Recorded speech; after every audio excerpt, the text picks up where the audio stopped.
productive before I went to bed. So what I'm doing tonight, I'm experimenting a little bit with using the software that I actually use to go live right now on Facebook and YouTube. I'm going to my Matt Berry Tech channel right now. So I'm experimenting with a couple things. Well, some stock ticker, not a stock ticker type text effect down below to help with that. Added, put the temperature in and the time. And the biggest thing for a lot of this is trying to create some different background effects just to make things pop a little bit. And there's an added feature, which I've been so excited to test out. Honestly, I use Ecamm Live, which is software specifically made for Mac operating systems. And it allows me to record trainings, which I do often and I love. But it allows me to go live on Facebook, YouTube, LinkedIn Live, and even Instagram. I've done that before as well. But I can do them simultaneously. And one thing that has really been lacking for a number of years has been a Zoom feature or some type of really good interview feature. And I have that now. So this allows me to stream live everywhere and also join to an existing Zoom meeting or create one. And then I can have others. So I could broadcast this out to others, people could see. And then I could also, behind the scenes, connect to a large group of colleagues, any type of other members or groups that I wanted to communicate with or bring into the call. Or maybe I have a small group that I want to include to whatever I'm streaming. And I want to control what they see and make it a little easier. And maybe more of a fun, interactive type of environment. And I say interactive. So on this hot ticker, I'm just gonna say today, it was super hot in Phoenix today. I put on there, which is normal because it's in July. Because normally, July, August, which are the hottest months, normally our temperatures are around, the high 110s to maybe the 120. And it'll last for a long time. People always think that, wow, you know what? You wake up in the morning, it's going to be super cool. No, it is 9 o'clock Pacific and it is currently 105 degrees. So the temperature will go down a little bit tonight. And by the time I'm up out of bed at 5 in the morning, it's going to be hotter than 85 degrees, I bet. So that's just how it is. So besides testing this stuff, this graphics, everything else, on one of my other Macs, I'm testing out the new operating system, Mac OS Sequoia, that's in beta right now. And I've got to say, it's been working really, really, really great. I just love it. And one of the cool things is that I can go through and it's so weird. I shouldn't have hacked this one scene, because then I could have shown it. Well, I'll just do it right now. Just look right in here. One of the features that I didn't do with it yet, I don't know if you can see it on here, but there's a cool feature with Sequoia. And once I'm brave enough to actually install it on my iPhone, the new operating system 18, which is also in beta, then I have the ability, without actually physically hardwire tethering my phone to my Mac, I can do iPhone mirroring and be able to see and control and manage, I guess, my iPhone from my Mac, which I'm kind of excited to test, but I'm a little too scared. I'm just going to be honest. I'm just a little too scared to beta test that on my production phone. It's okay to do it on my side Mac. That's fine. But I wanted to show a few things around here. So I'm going to put myself in demo mode. I always kind of make things a little weird when I do that. I make it weird for myself. Let's just see if I can do it. I need to have a button. I I need to create a button that makes this in demo mode. Here we go, live demo mode. Now, you should be seeing my entire screen. So what I have over here, this is my scene area.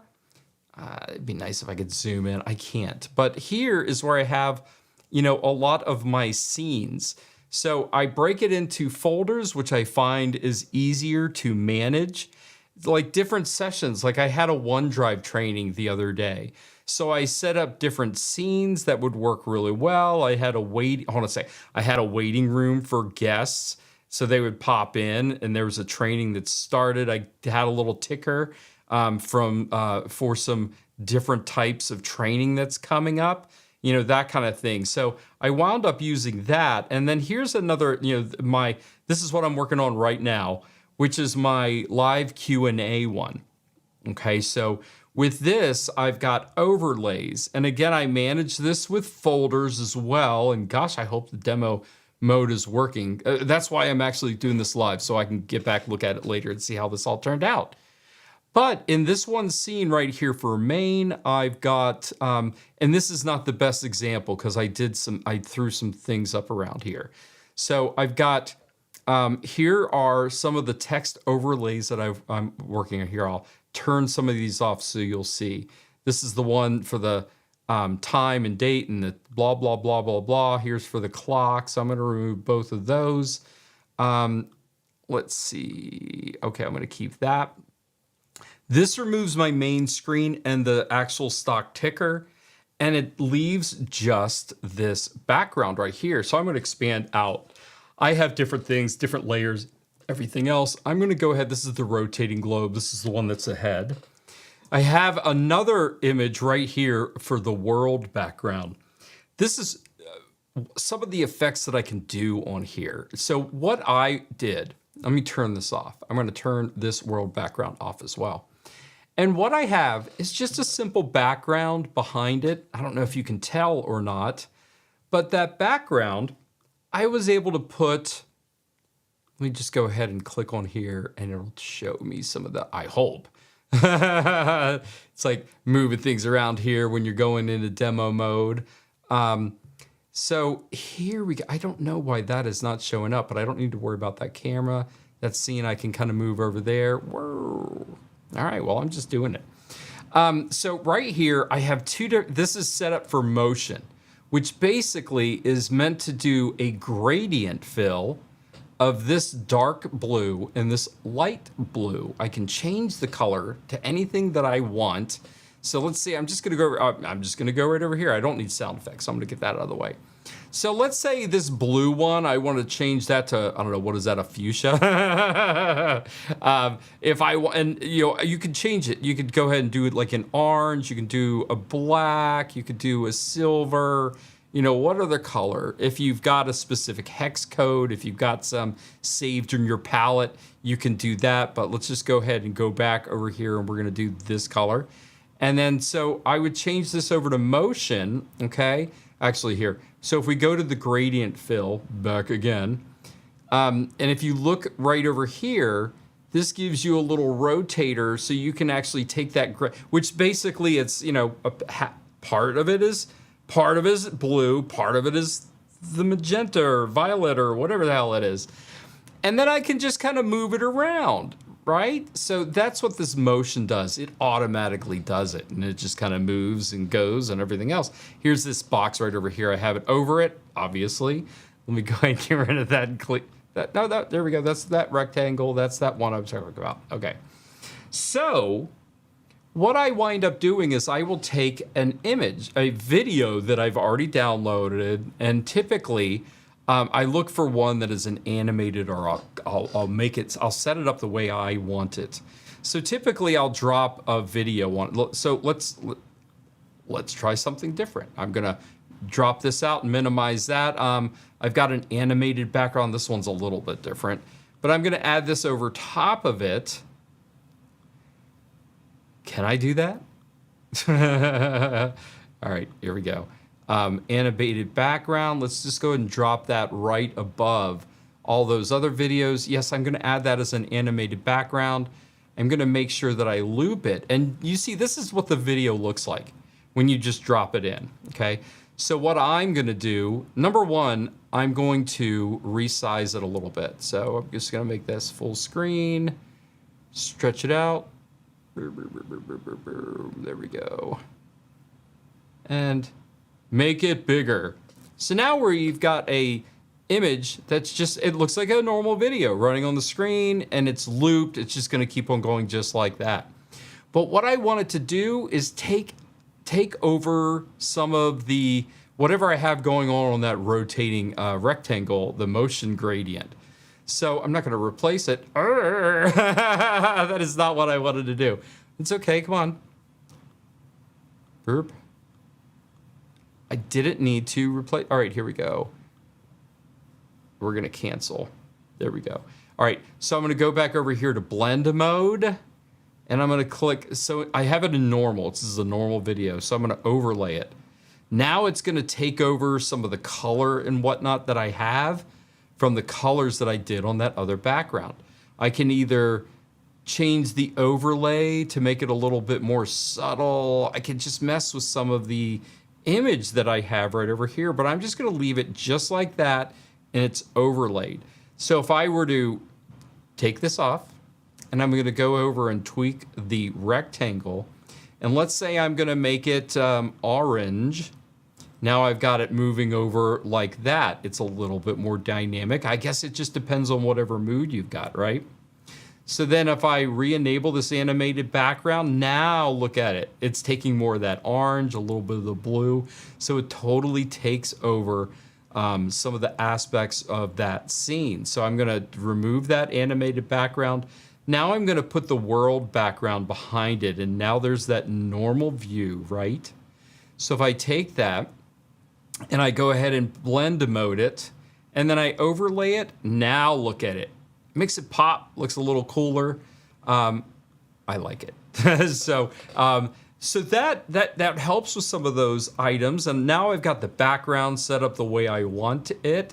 Now I can go over the main and I can start putting these items back. Okay, so now I've got, and you see how it changes the scene a bit, right?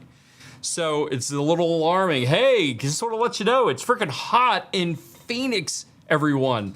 So now I'll put some of these components back. I'll put my, the time, the temperature, all that stuff. So that looks really, really, really good. So now that I'm working with, and let me move my scenes back. So as I'm moving into different scenes, so here's the thing is like, so as I'm working this up and I'm setting up these scenes and I'm creating these overlays and all this stuff. So now I've got more of a zoom component to this. So I can take this scene, what I've got, and as I'm broadcasting it, I can have other people that are joining a Zoom call. I can join that Zoom call, and if I have permission, at least for hosts, I can, anybody that is on that Zoom call, and you'll notice like I've got a little link right here. So I can just go through and I can do a new meeting. I could join an existing meeting, or if I have a scheduled, if something's scheduled all set up, I can just click on that. I'm like, oh, here, there we go. It's on the schedule. It's for today at 10 o'clock at night or whatever. I can click on that and open it up and connect to it. And then once I'm there in Zoom, for any of my Zoom attendees, then I can put it into focus mode, and this is what they would see. And then if I have some eager participants that want to come off, turn on their camera and want to join and maybe participate in what I'm talking about, then I've created some different scenes. So now I've got a scene for me, speaker 1 and speaker 2. So I can drop on a Zoom guest and just add them just like that. I can set up, here's another scenario that I've been working on as well. Oops, Control Z, burp. Let me move some of these out of the way. These are some of the scenes. So now, I can go through and I can select different cameras. If I have multiple cameras or multiple screens like I'm working with right now, I can showcase that. Or if I can add multiple guests right here, I've got placeholders. So in this scene would be my main, whatever I'm demoing. And any comments that I've got, I can drag and drop them underneath. So I've got a main +4 just like this. I've got another one. It's a main and then 4 on the left. It's nice to experiment with all this stuff. And then I've never done this many.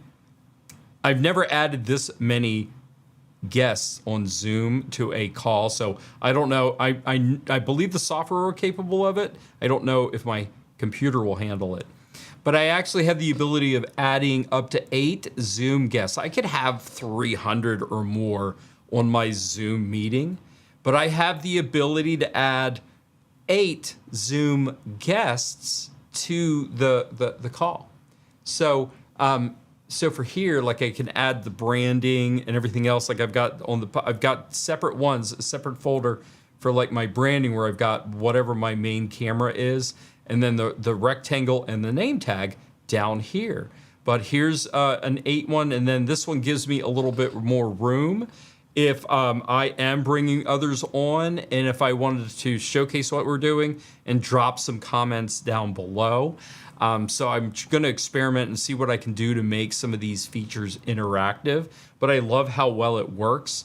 When I add this Zoom component to it and I bring others on during my meeting, it's very smooth. The audio syncs up with the video. I can kind of control a little bit of the video that's coming through.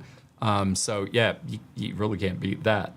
So with doing some of those experiments, you know, with having the video, the backgrounds and the interchangeability of it, and be able to adjust some of the colors and everything else. Now I've got other ones like a background. This is a waiting room. So let's say if I'm waiting before my actual live event starts, or I'm waiting before the actual Zoom meeting kicks off and everybody's waiting and they're in a webinar and they're just waiting for things to kick off. There could be some music on here. I could have another ticker or some other items. Some other examples that I'm working with as well is like, hey, you know, how hot was it in Phoenix today? Was it either A, 105, B, 116, or C, 125? Well, the correct answer is 116. But it's just really freaking hot. And I think I'm required by the state of Arizona to just inform everybody that it's a dry heat in Arizona. it is a dry heat. So yeah, that's it. I'm going to take it out of demo mode now. I was in there for quite a while, but yeah, that's it. I just wanted to experiment and go live with this and just see how a lot of this looks online after I've recorded it all. So, all right, it's 9:15. It's time for me to get going and get ready to head to bed. Everybody have an amazing evening or morning when you're watching this. I hope you're having an awesome week. And if it's hot near you, I hope you're staying cool. Everybody have an awesome rest of the day. Bye, guys.